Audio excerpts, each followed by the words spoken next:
Hey y'all, welcome to part 4 of my mini-series on V-carving for the absolute beginner. Before we get started, let me remind everyone that I am neither sponsored nor endorsed by Vectric Limited nor any other company.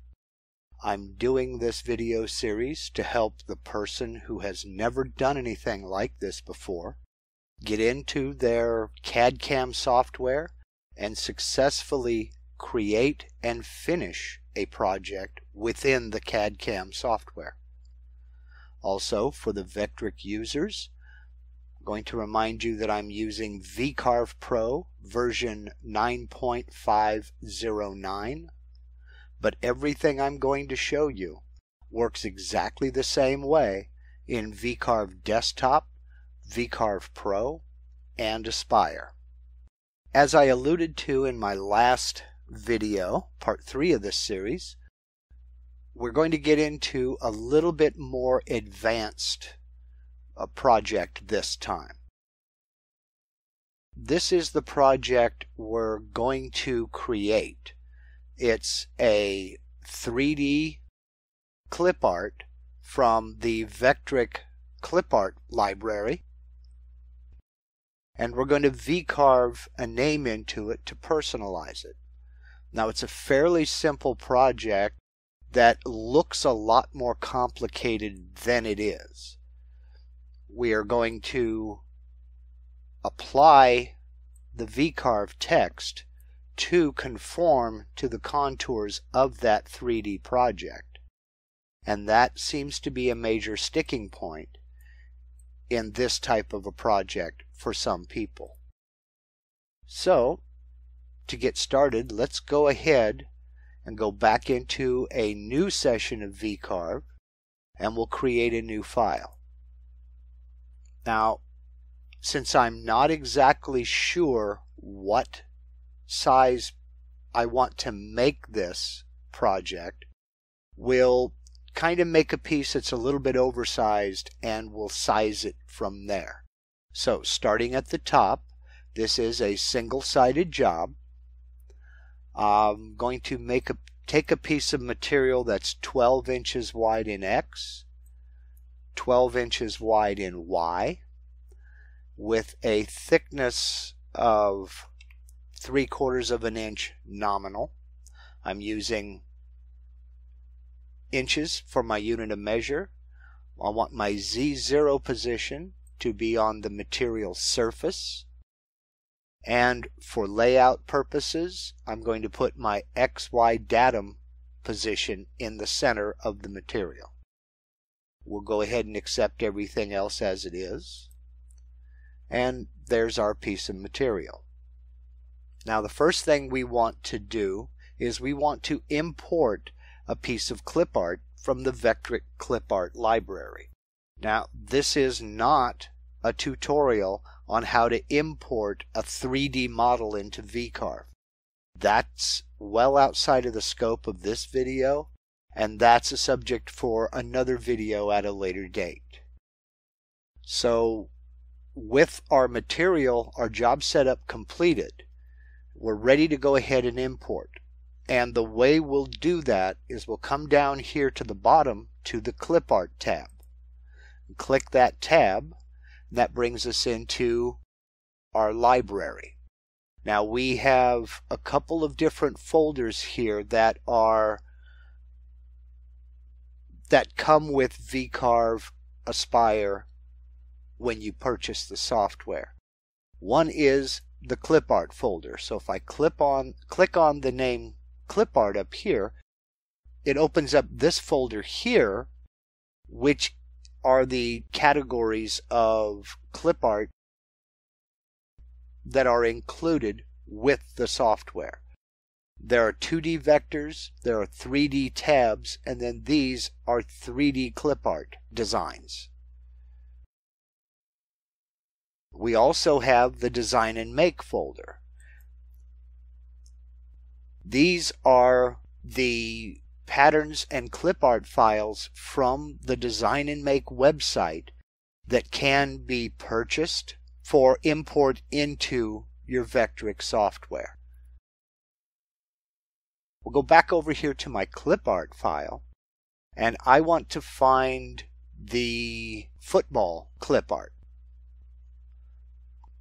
So I could go ahead and just scroll down and search for it. They're all arranged here in alphabetical order.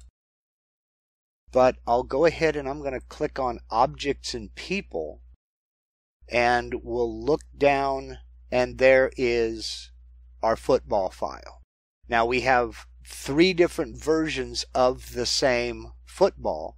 One is this standalone model here. The other is the football modeled in a dish. And the other is a football with a decorative trim around it that can be cut into a piece of material. I'm going to import this one here. And I'll do that simply by clicking on it and holding my left mouse button. Drag it up into my material right about the center and let go. Now we see here it is activated in the move and transform mode. And we can tell that it is active because it is a real deep black around the edges, and you can see the detail of the file. If I click off out here, it transforms into that representation of the file. You can still see it, but you can see it's not highlighted, it's not active. It's grayed out more or less. To activate the file, I'll just bring my cursor down into it anywhere, click on it, and that activates the model. That selects the model. If I click on it again, we go into move and transform mode. From here, I can go back over to my drawing tab, click on it, and that brings us back over into our drawing toolbox. What I want to do is I want to see how big this is. So I'll come over here under Transform Objects to set Selected Object Size. Click on that icon, and I can see here that the entire model is just under 5 3/4 tall and just under 5 3/4 wide and just under 5 1/2 tall. And we have the Auto Scale Z checked. Now I want to make it a little bit bigger because I think 5 by 5 with change is a little bit small. So I'm going to again place my cursor over one of these white corner boxes, hold down the Shift key so we expand from the center. So hold down the Shift key and click and drag my left mouse button to increase the size to something that just looks good to me. And that's about it right there. Now I'll release, and we see the size has updated here in our set size form. Now we're about 9.397 by 8. Just to make things even, I'm going to make that 9.5. Make sure I have link XY checked. This readout also updated when I typed in up here. We'll click Apply and Close. So now we have our football filling up that 12 by 12 piece of material with a little bit of space around it. I don't want to be this so big we wouldn't want to hang it up on the wall.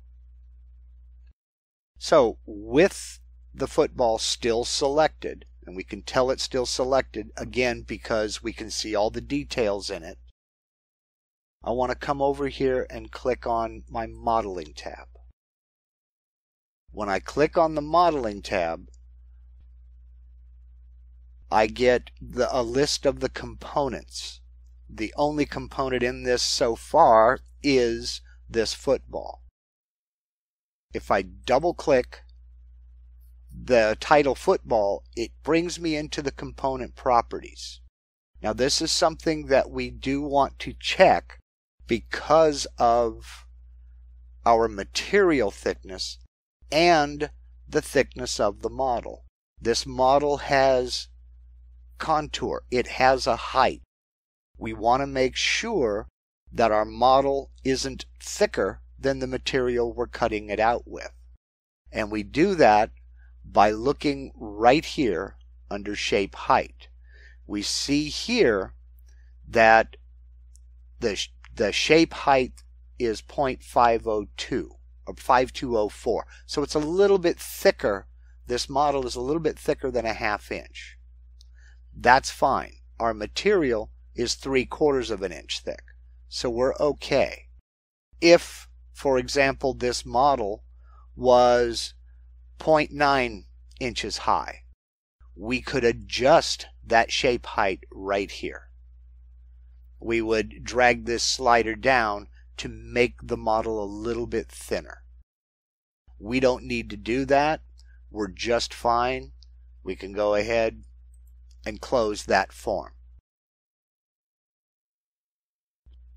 Since I want to cut this out of a piece of material, I'm going to need to create a vector around this piece for my profile toolpath to follow.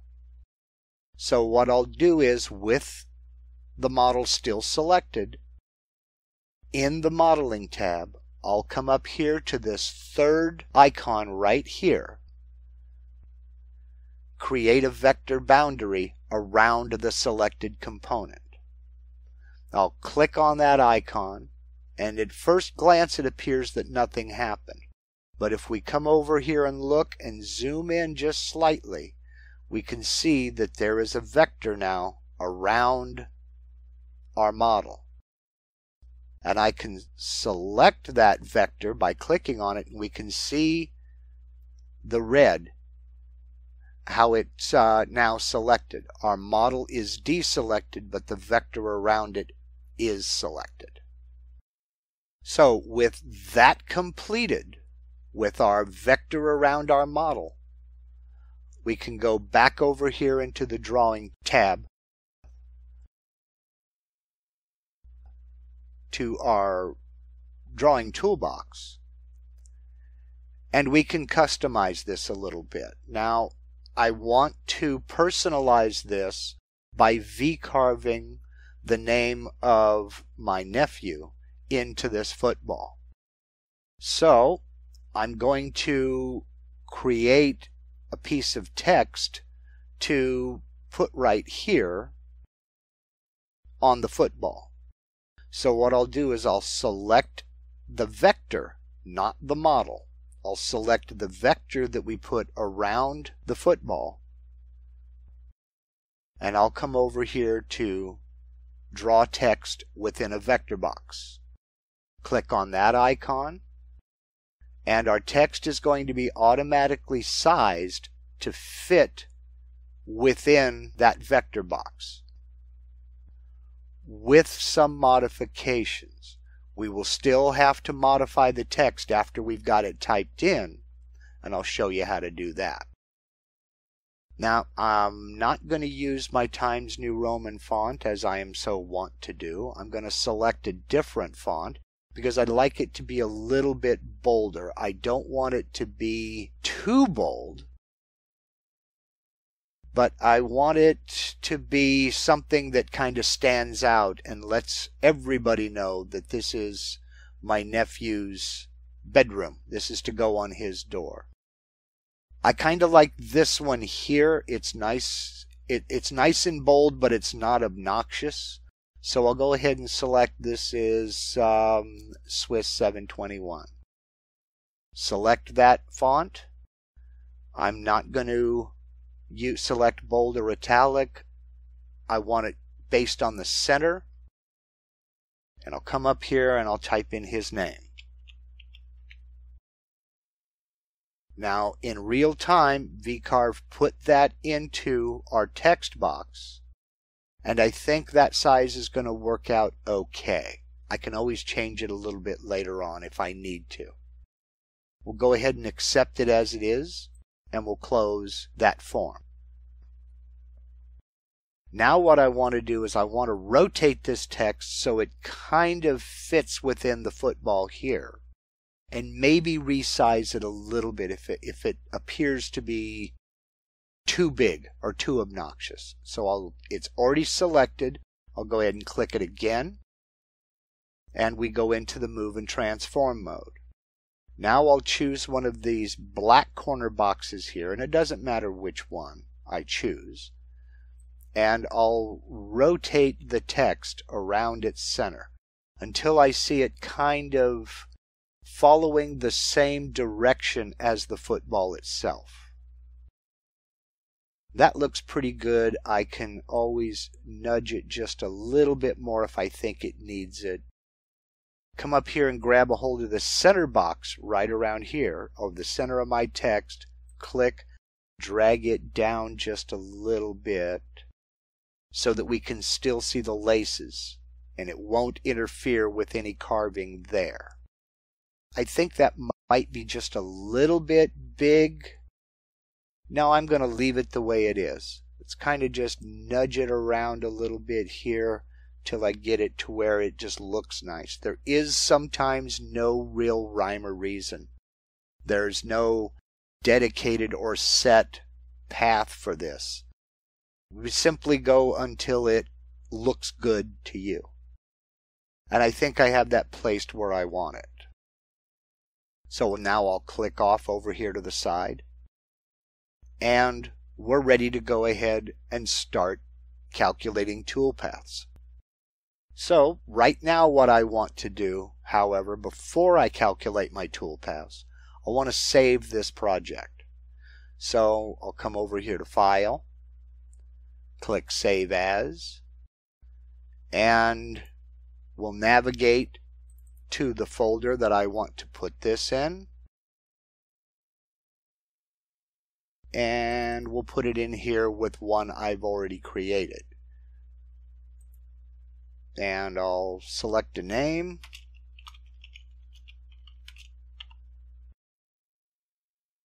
And save that file.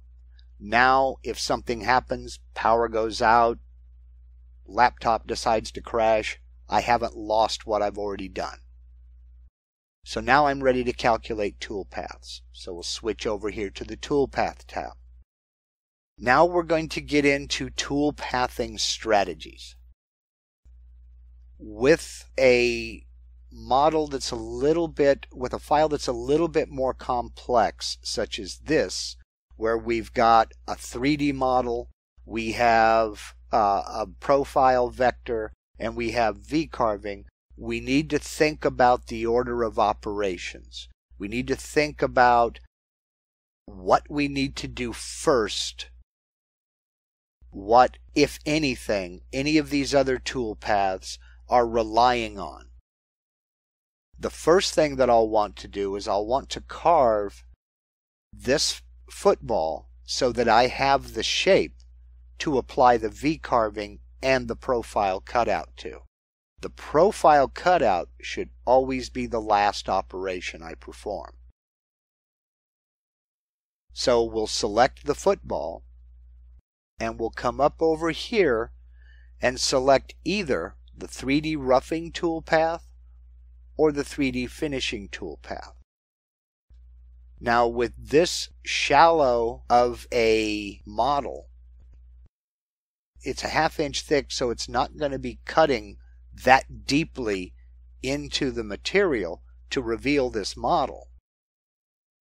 I'm not going to bother with a 3D roughing toolpath. If I had to make some extremely deep cuts, I would do a 3D roughing toolpath just to make life easier for the bit I'm going to use for the 3D finishing toolpath. More on this in another video. So I'll go ahead and I'll, from the start, do a 3D finishing toolpath. And this automatically brings us into material setup. It's telling me the thickness of my material is 3/4 of an inch. My XY datum is in the center.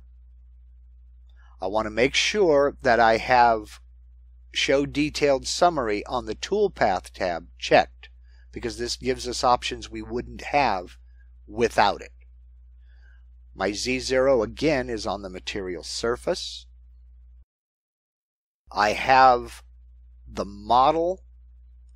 There is no gap above the model. I want the model to start carving from the surface of the material. My rapid Z gaps above the material, about 1/2 inch. That's fine for me. My plunge is 1/4 inch. That's fine for me. I explained these further in a previous video that I will put a link to up here. And my home start position. All of this is explained further in this video I'm linking up here. We'll go ahead and click OK. And now we get into the finish machining toolpath itself. Starting from the top, I'm going to cut this with a 1/8 inch end mill. That will give me the detail around the stitching and the detail of this seam here in the football without it taking forever to carve this away. The machining limit boundary. This creates some confusion at times. Now, if you can see by this little diagram here, we have the sample piece of material and the eagle. There is a blue line around the eagle. That is the model boundary. Selecting this, the model boundary, will cut the model only. If I were to select the material boundary, you see how it moved that blue line out here. Machining the material boundary will also carve away all of this material out here, leaving just the football model in the center. Fair warning, this makes for long machining times, especially with this small bit.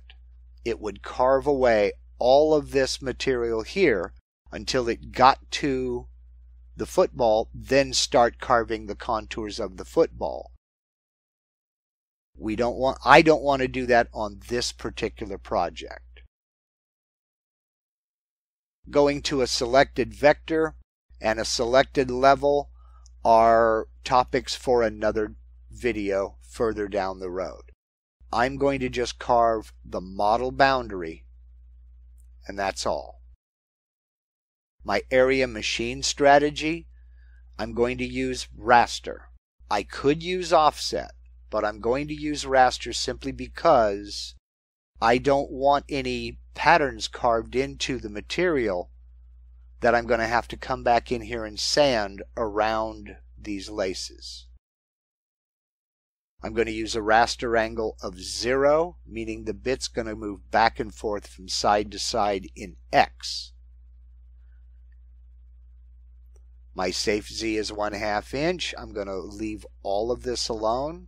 I'm going to call it the football 3D finish and calculate. Calculating a 3D toolpath takes a little bit of time. And there we see the toolpath illustrated in our 3D view. Let me go ahead and change the material here to maple so we have something that we can see. But you can see this is basically solid blue. If we kind of zoom in a little bit, we can get a better idea of exactly what this bit's going to do in order to machine out and carve this football. Zoom back out, go to a straight plan view. I'm not going to put in a toolpath color. I'm going to leave it the material color. I will animate the preview. We'll go ahead and we'll preview this toolpath. And there we see our football carved into the material. We've got some nice details here along the seam and around the stitching. We'll probably need to do a little bit of cleanup sanding, It's very rare to have a piece come off of the CNC without needing a little bit of sanding. It's very rare to get a piece that's ready for finish. It happens, but that's the exception, not the rule, in my experience. Okay, we can close our preview. And we see in our 3D view, we have the football selected. I'm going to go back over to my 2D view, and now I'm going to click off. I want to V-Carve the text into the football. So with my text selected, I'll come up here and select the V-Carve engraving toolpath. I'm going to start, my start depth will be 0. I'm not going to use a flat depth. Because this text is pretty large, I've got some pretty wide areas here. I'm going to use a 90-degree V-bit with a cutting diameter of 1/2 inch. I'm not going to change any of this just yet, and I'll click OK. Because I'm not cutting to a flat depth, I'm not going to use a flat area clearance tool. And I'll accept everything as it is, and I'll change the name of this toolpath to VCarve text, and we'll calculate. There's our toolpaths. Some of you more experienced users have already spotted a mistake I'm doing on purpose to demonstrate this toolpath. We'll go ahead. We will make this toolpath, give it a color. I'll select black so we can see it, contrast it against this maple, and we'll preview that toolpath. And there we see the problem that happens when attempting to V-carve into a 3D model. This 3D model has contour. It has a shape. And our V-carving didn't follow that shape. There is one step I neglected to do. Go back to a straight Z view. I'll come over here into my preview window and I'll click Undo Last. That undoes that V-carving. I'll come down here to my VCarve text toolpath and double click it. I'm not going to change anything up here. All of this is fine. What I need to do down here is put a check mark right here to project the toolpath onto the 3D model. What that means is when VCarve Pro calculates this toolpath, it's going to project where the text is in relationship to the model and calculate where to start cutting the text, how deep to cut the text, and where to stop cutting when we get down in here into these contours. So with the check mark in the project toolpath onto 3D model box, I'll calculate the toolpath again. Again, we have our toolpath illustrated here. Because I've recalculated, I'll need to go back and say a color, select black. Now we can preview that toolpath, and our text is projected down onto the model. It's cutting to the correct depth, no matter where in the model it's actually positioned. We can zoom in here. We get a nice even cut throughout the entire text object. Go back to a plan view, and we have one final toolpath to calculate. Close our preview, go back over to the 2D view, click off, and now I want to select that vector we created around the perimeter of the model. I want to cut this out of the material, so I'll come over here and do a standard profile toolpath. My start depth I want to be 0 because I want it to cut through the material around the boundary of our model. I want it to cut that away before it starts cutting into the model. I'm going to use a 1/4 inch end mill.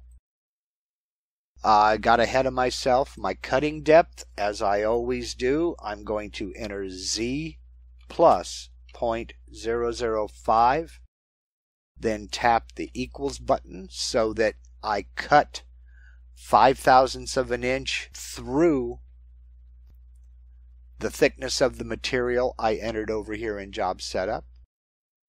Again, I have my end mill selected, my 1/4 inch end mill. It's going to make this cut in 6 passes. I'm going to cut to the outside of those vectors. I'll use a climb cut.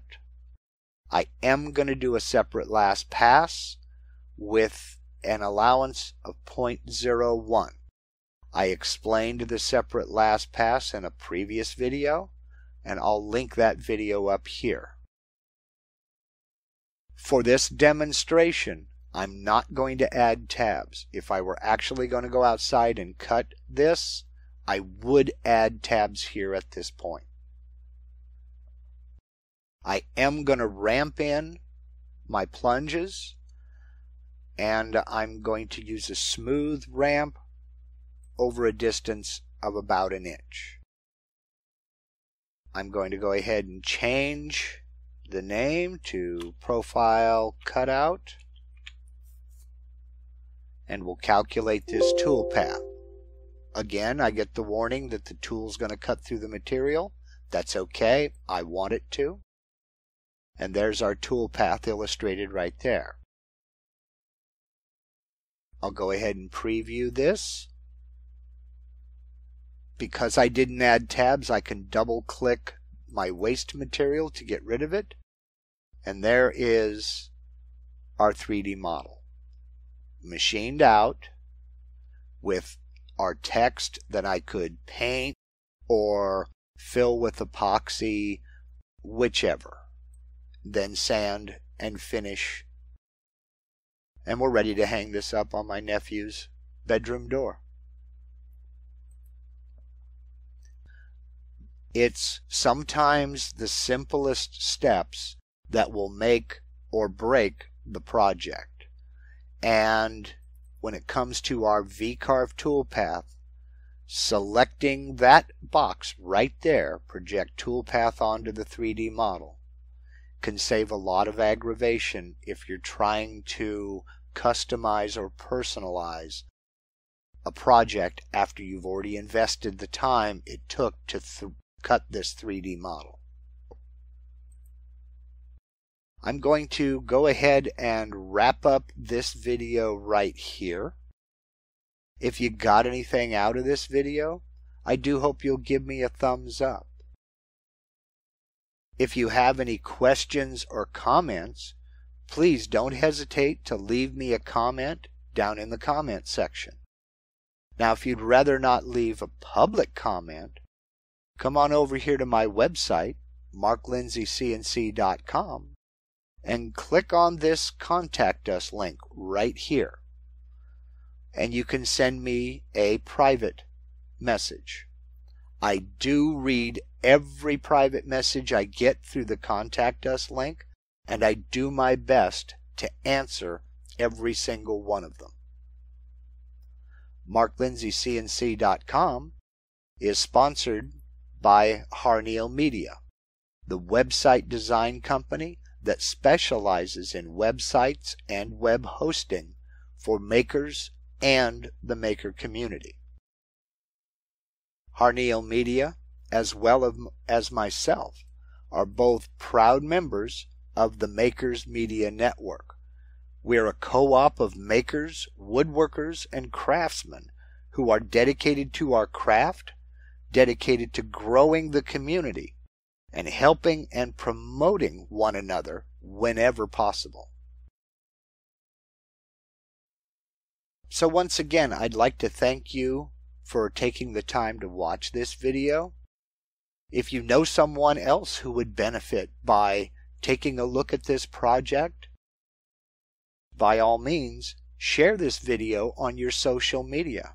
And if you'd like to follow along with more of this series or any of the other series I'm currently creating, or if you'd like to follow some of my other CNC adventures, I do hope you'll subscribe to my channel. But whether you subscribe to my channel or not, again, I'd like to thank you very much for watching, and y'all take care.